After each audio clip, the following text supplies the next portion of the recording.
What do you want? What do you want? Get the hell out of this neighborhood. Your youth education tricks are a pain in the ass. Disabled Marine attacked by gang. Then his brothers showed up with tanks. The first blow came from behind a baseball bat connecting with Miguel Santos's shoulder with the sickening crack of bone-meeting wood, sending his wheelchair spinning across the community center parking lot where moments before he had been loading sports equipment for tomorrow's youth program. At 32, the former Marine sergeant carried himself with the quiet dignity of someone who had survived 3 tours in Afghanistan and earned 2 Purple Hearts. But the 5 East Side serpents surrounding him saw only a disabled veteran who had made the mistake of trying to give their neighborhood kids an alternative to the streets. As Miguel struggled to right his wheelchair while blood ran down his face, Carlos Viper Mendez stepped forward with the cold smile of a predator who believed he had found easy prey. But what the gang leader didn't know was that attacking a Marine, even a disabled one, was like kicking a hornet's nest, and the response would demonstrate why Marines never lost a battle when their brothers were threatened. Sometimes the greatest battles are fought not on foreign soil, but in the neighborhoods where we choose to make our stand. The attack on Miguel Santos wasn't random.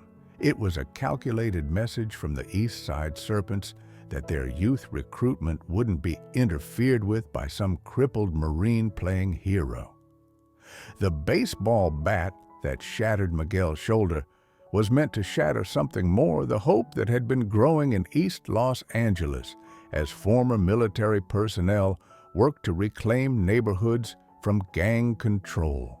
Miguel had survived IED explosions and Taliban ambushes, but nothing had prepared him for the helplessness of watching his wheelchair tip over while gang members stood laughing above him. The Purple Hearts in his apartment meant nothing here, where respect was earned through fear and violence rather than service and sacrifice. But the East Side Serpents had made a critical miscalculation. They had attacked not just a disabled veteran, but a Marine whose brothers would move heaven and earth to protect him. What happened next would remind everyone why the core motto, Semper Fidelis, meant more than just words on a recruiting poster. East Los Angeles stretched for miles in every direction, a landscape where hope and despair existed side by side, where community centers like Miguel's served as beacons of possibility in neighborhoods controlled by the East Side Serpents for over a decade.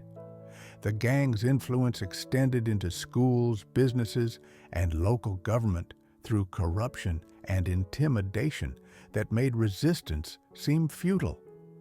Miguel's community center represented everything the Serpents opposed: discipline over chaos, hope over despair, and the dangerous idea that people could choose their destiny rather than accept the fate the streets had planned for them.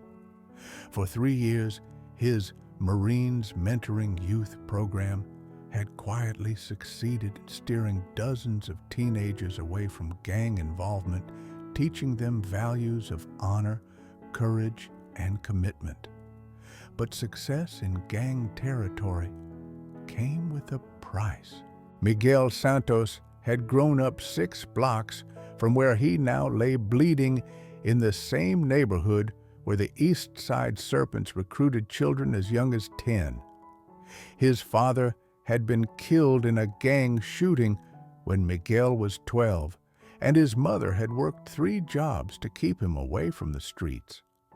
The Marines had saved him not just from the neighborhood, but from himself, teaching him that strength came from discipline rather than violence, and that real brotherhood meant protecting others rather than preying on them.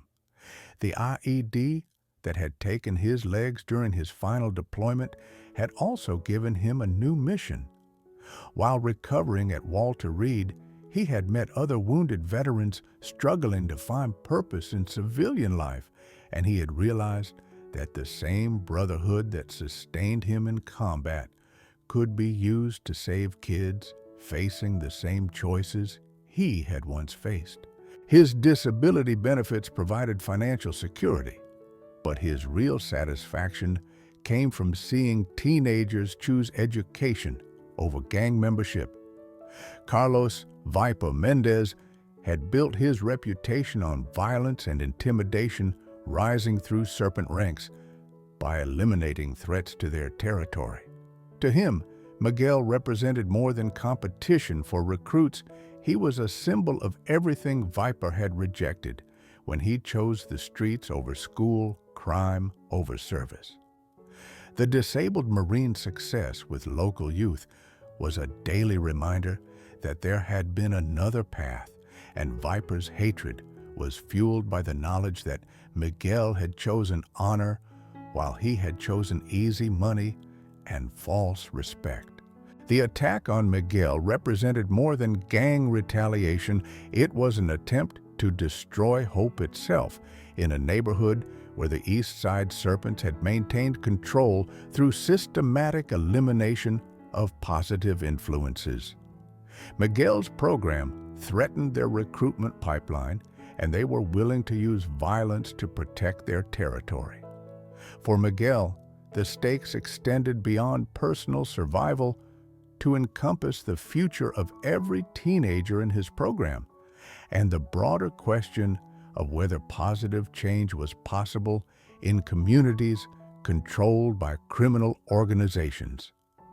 The Serpents understood that programs like his threatened their ability to recruit new members, and they had decided that intimidation through violence was the only way to maintain their grip on the neighborhood.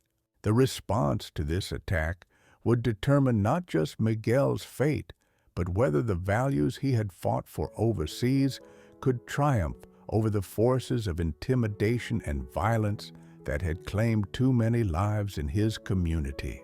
The call that would change everything came at 0347 hours, reaching Marines across Southern California through a network built over decades of shared service and mutual loyalty. Staff Sergeant Carlos Rodriguez Miguel's former squad leader, who now worked as a federal law enforcement officer, made the first call from the hospital where Miguel was being treated for a concussion and separated shoulder. They got Miguel, Rodriguez said, simply knowing that no further explanation was needed. In the Marine Corps, an attack on one was an attack on all, and the response would be swift and overwhelming. Within an hour, the hospital waiting room began filling with men and women who had served with Miguel or knew someone who had. They came in civilian clothes, but moved with military bearing their presence, transforming the sterile medical facility into something resembling a command post. These weren't just former colleagues. They were family bound by experiences that civilians couldn't understand and loyalty that didn't end with discharge papers. The decision to respond wasn't made through formal channels or official authorization. It emerged from the collective understanding that some things couldn't be tolerated and that the brotherhood forged in combat extended to protecting each other in civilian life. The strategy that emerged combined military intelligence capabilities with federal law enforcement resources designed to dismantle the East Side Serpents while staying within legal boundaries. Rodriguez coordinated with legitimate authorities while other veterans gathered intelligence and provided support. The preparation required activating networks spanning multiple agencies. Veterans in local police departments provided information about gang activities and corrupt officers who might interfere. Former intelligence specialists mapped the Serpent's organizational structure and identified vulnerabilities that law enforcement could exploit. Viper Mendez wasn't stupid. He had survived 15 years in gang territory. By understanding threats and eliminating them before they could develop. The sudden appearance of military-looking men around the hospital and community center told him that Miguel's attack had triggered something bigger than anticipated. "These aren't just angry veterans," he told his lieutenant studying surveillance photos taken by Serpent lookouts. "This is organized, professional. We need to accelerate our timeline and eliminate the Marine before his friends can coordinate a response."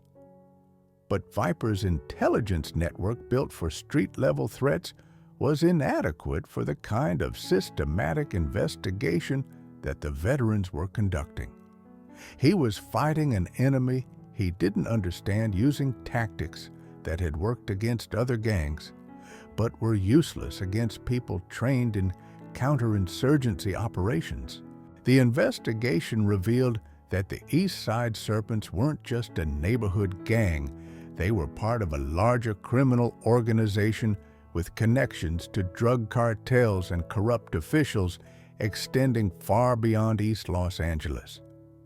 The first major obstacle came when Detective Maria Vasquez, a veteran herself, discovered that several officers in the local police department were on the Serpent's payroll. "We're not just fighting the Serpents," Vasquez told Rodriguez during a clandestine meeting. "We're fighting a system that's been protecting them for years. This goes all the way to the top." The revelation forced the veterans to reconsider their approach. Traditional law enforcement channels were compromised, and any official investigation would be sabotaged before it could produce results. They would need to build their own case using their own resources, then present it to federal authorities outside the local corruption network. Meanwhile, Viper had decided that the growing veteran presence represented an existential threat to Serpent operations.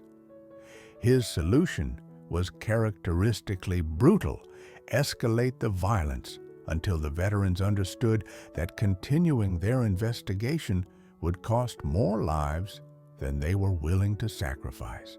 The veterans' investigation revealed that the attack on Miguel was part of a larger campaign by the East Side Serpents to eliminate community programs threatening their recruitment efforts. Intelligence gathered by former military personnel working in civilian agencies showed that similar attacks had occurred in 3 other neighborhoods, with veterans and community leaders being targeted for intimidation or violence.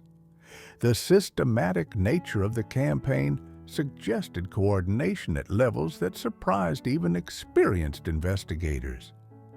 The second phase brought the discovery that the Serpents campaign was being coordinated by someone with access to law enforcement databases and military personnel records.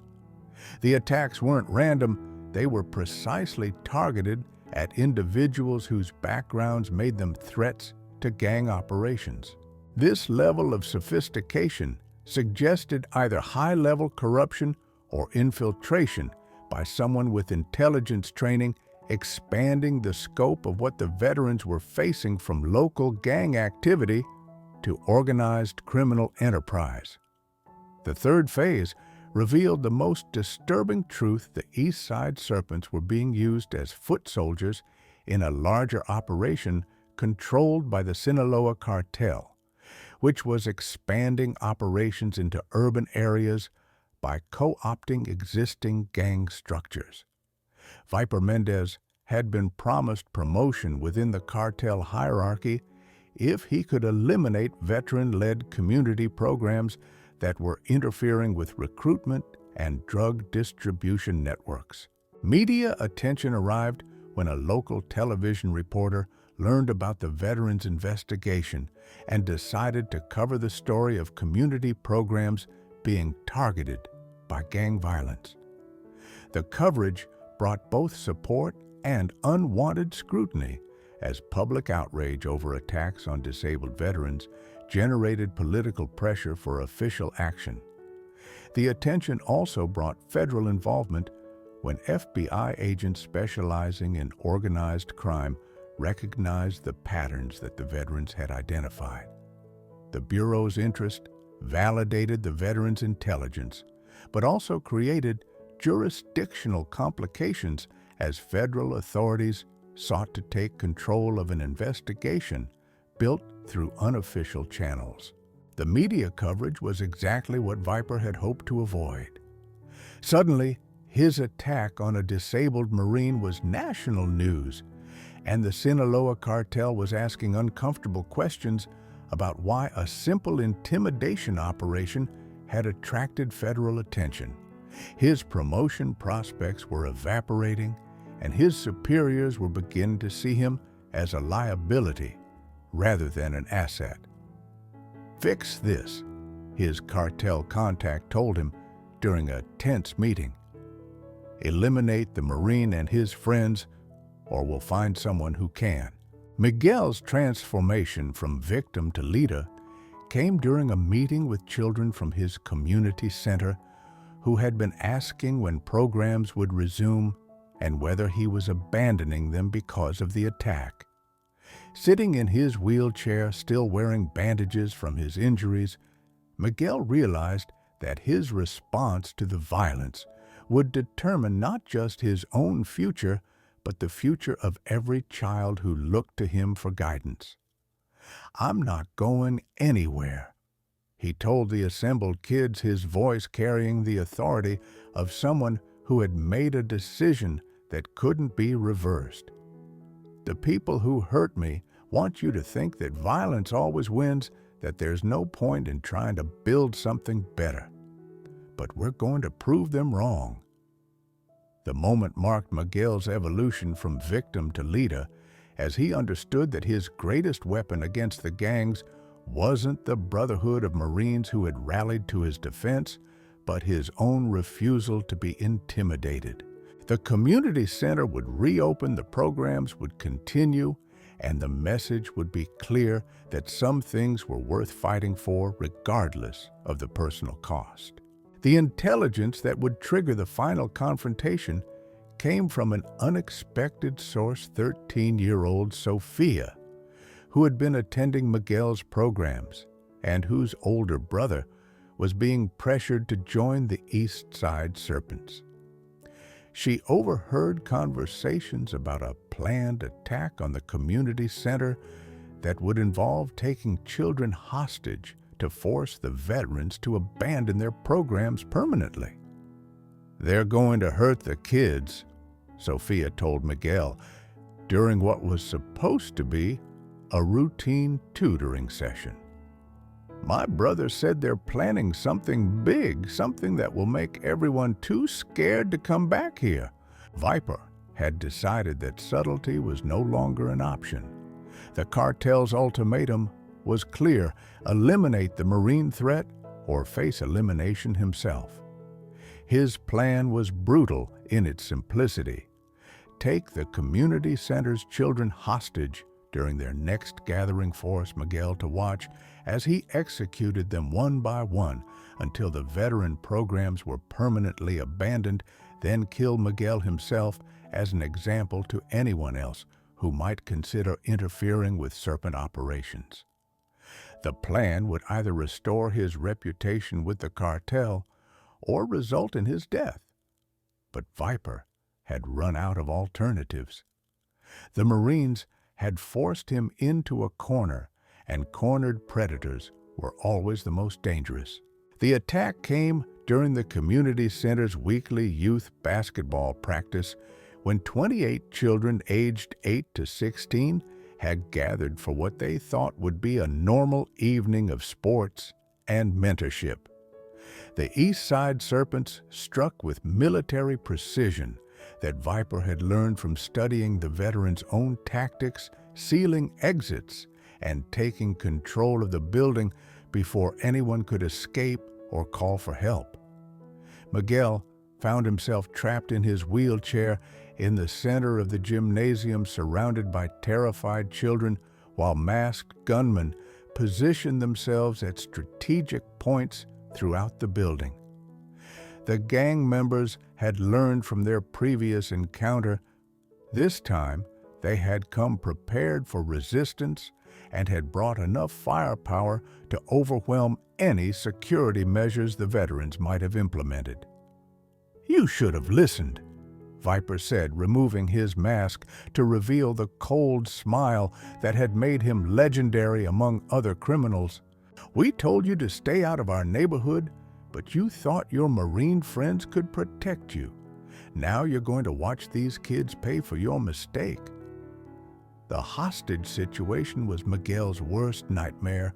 The children he had worked to protect were now in danger because of his refusal to be intimidated, and his disability made him helpless to defend them.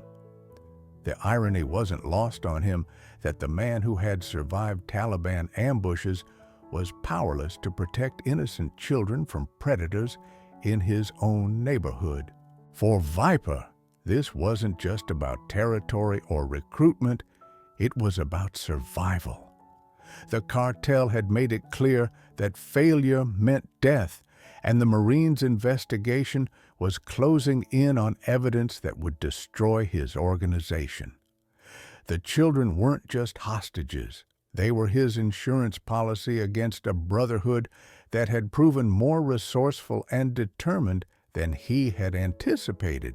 The moment of truth came when Viper placed a gun to the head of 8-year-old Marcus, one of Miguel's most dedicated students, and demanded that Miguel call off the Marines, who were undoubtedly planning a rescue operation. The choice was stark: save one child by surrendering everything he had worked to build, or risk Marcus's life by trusting in brothers he couldn't see or communicate with. "You've got 60 seconds to make the call," Viper said, his voice carrying the casual cruelty of someone who had killed before and would kill again. "Tell your Marine friends to stand down, or this kid dies and we move on to the next one." Miguel's internal struggle was the most intense of his life. Every instinct developed through years of military training told him to trust his brothers and maintain operational security. But the sight of a terrified child with a gun to his head made those calculations seem abstract and heartless. What Viper didn't understand was that his systematic approach to the hostage situation, the professional positioning, the coordinated timing, the strategic use of children as leverage, had been observed and analyzed by Marines who had spent years fighting enemies who used similar tactics. His strength had become his weakness, as the very precision that made him dangerous also made him predictable to people trained in counter-terrorism operations.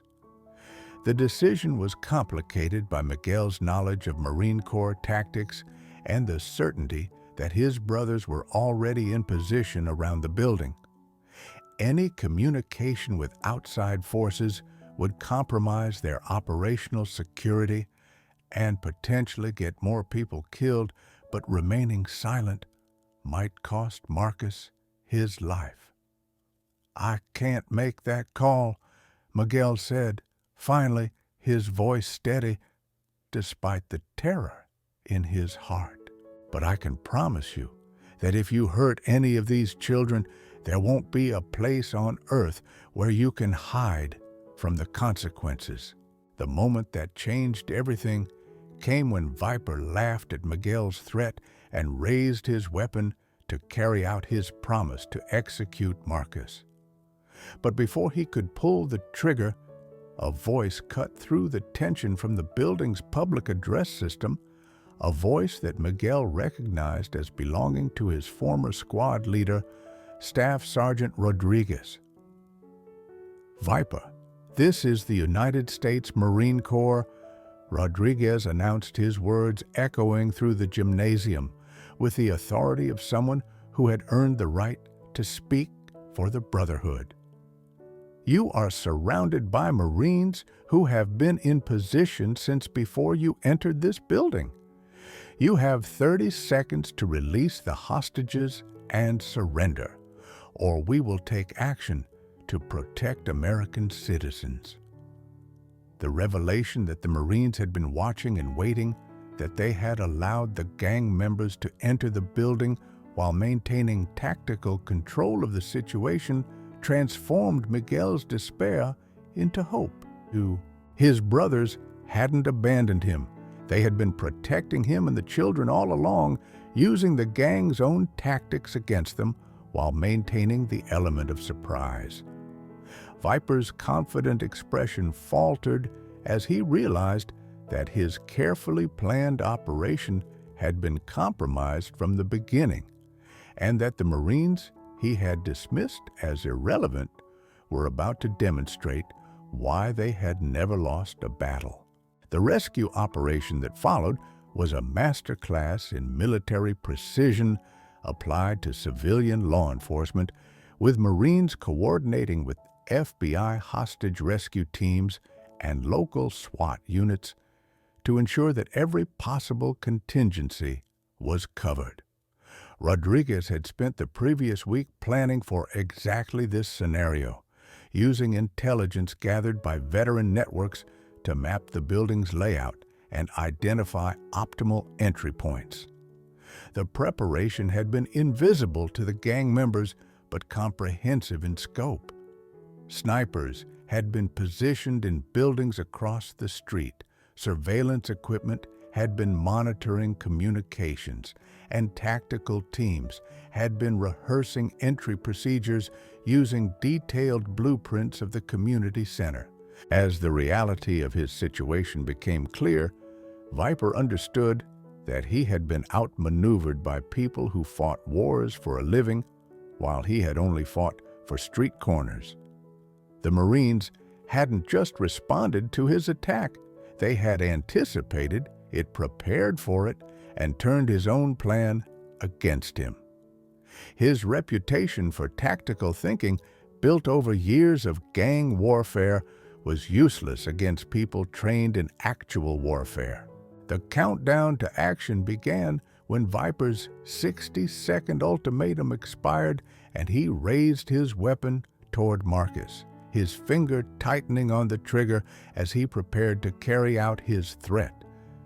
The tension in the gymnasium was palpable as 28 children and their families watched a man prepare to murder an 8-year-old boy to make a point about territorial control.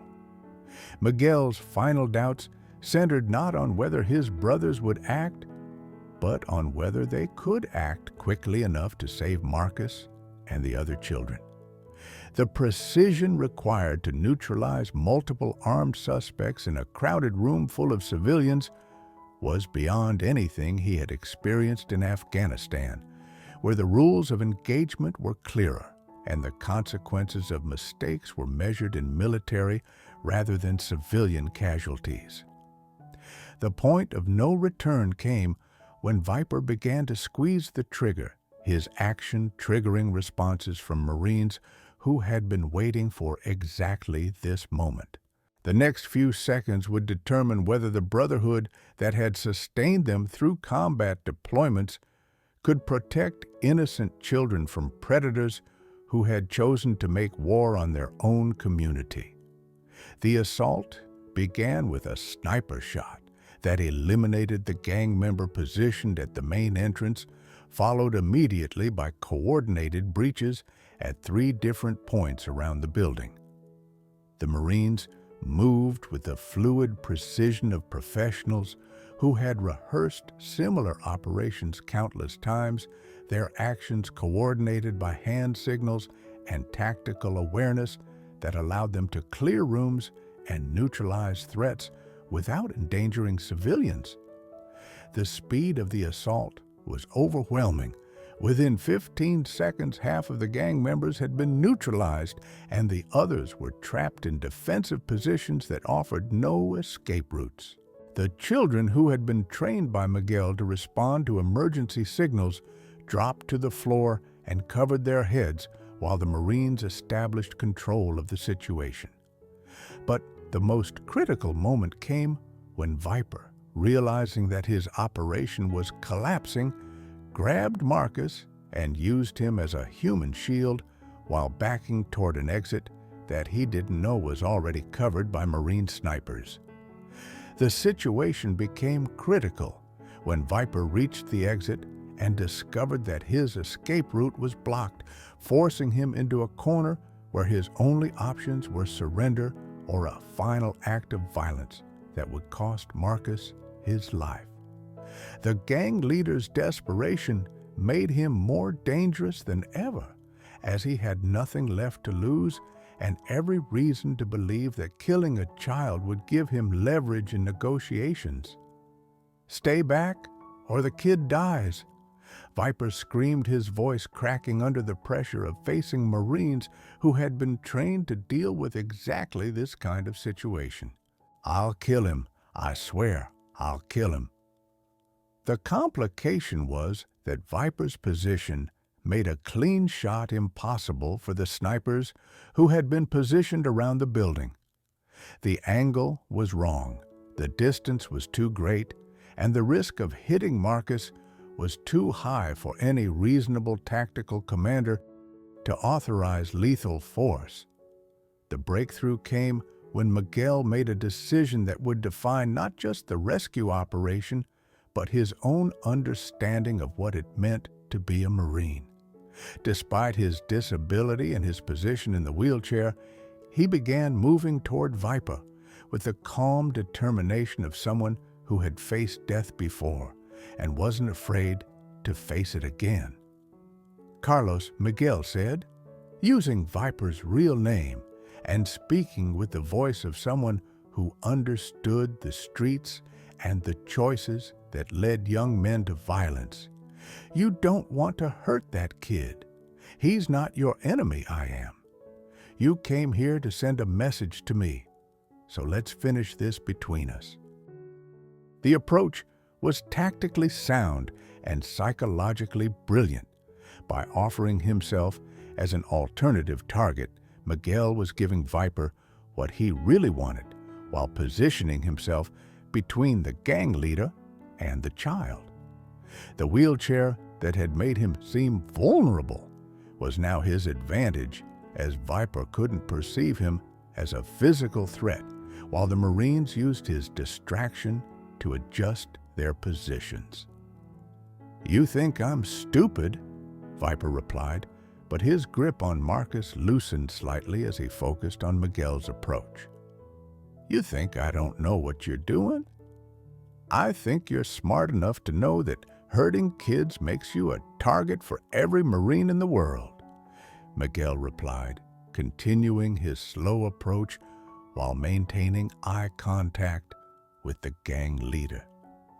"But hurting me just makes you someone who picked a fight with a cripple.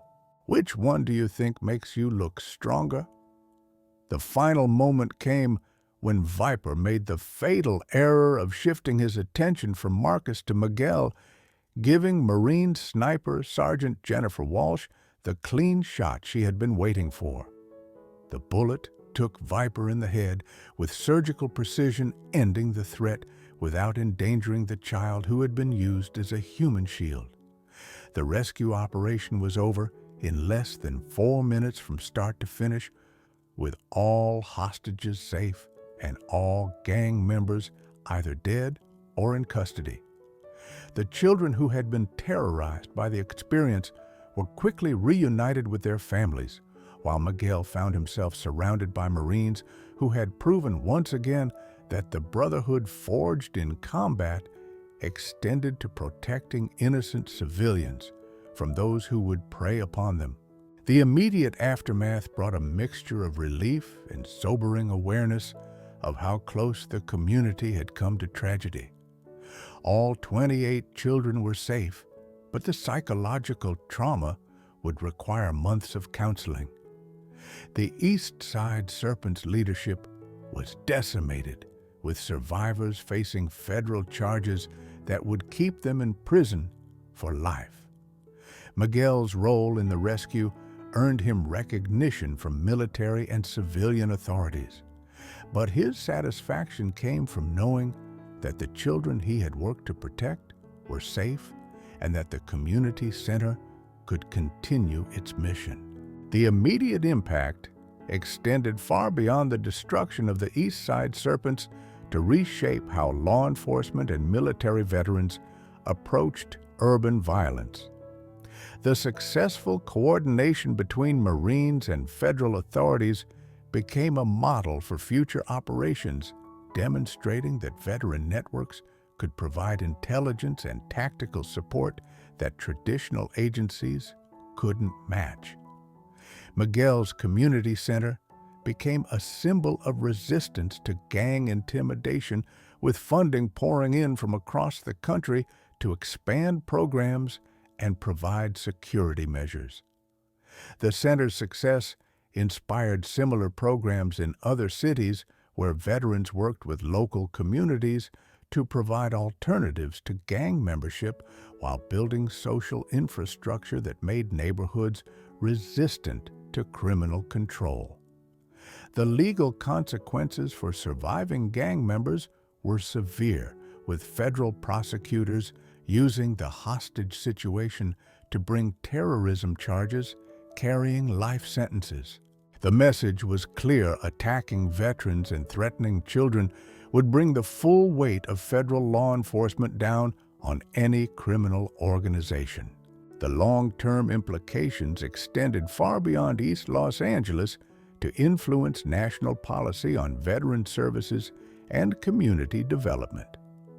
The success of veteran-led programs in reducing gang recruitment and urban violence led to increased federal funding for similar initiatives, while coordination between military networks and law enforcement became standard practice for combating organized crime. The Santos Protocol became the official designation for operations combining veteran intelligence networks with federal law enforcement resources, creating a new model for addressing threats that crossed jurisdictional boundaries. The protocol was used successfully in dozens of cities, helping to dismantle criminal organizations that had previously seemed untouchable. Perhaps most importantly, Miguel's story became a symbol of possibility for positive change in communities that had been written off as hopeless. The transformation of East Los Angeles from gang-controlled territory to a thriving community with low crime rates and high graduation rates proved that veteran leadership and community commitment could overcome even the most entrenched problems. The ripple effects extended to military policy as well, with the Department of Defense implementing new programs to help transitioning veterans find meaningful roles in community development and public service. Miguel's transformation was complete and profound. The man who had once seen his disability as a limitation discovered that his greatest strength lay not in physical capabilities, but in his ability to inspire others and build community. His wheelchair became a symbol not of vulnerability, but of resilience, proving that true leadership came from character rather than physical ability. The children he had worked to protect became his extended family, while the Marines who had rallied to his defense became permanent fixtures in community programs that continued to expand and evolve. The story of Miguel Santos and the Marines who refused to let him fight alone became a testament to the enduring power of brotherhood, the importance of standing up to bullies regardless of personal cost, and the possibility of redemption and transformation even in the most challenging circumstances. His legacy lived on not just in the lives he had saved or the programs he had built, but in the understanding that true strength came from protecting those who couldn't protect themselves, and that the greatest victories were won not on foreign battlefields, but in the neighborhoods where people chose to make their stand. Sometimes the greatest battles are fought not on foreign soil, but in the neighborhoods where we choose to make our stand.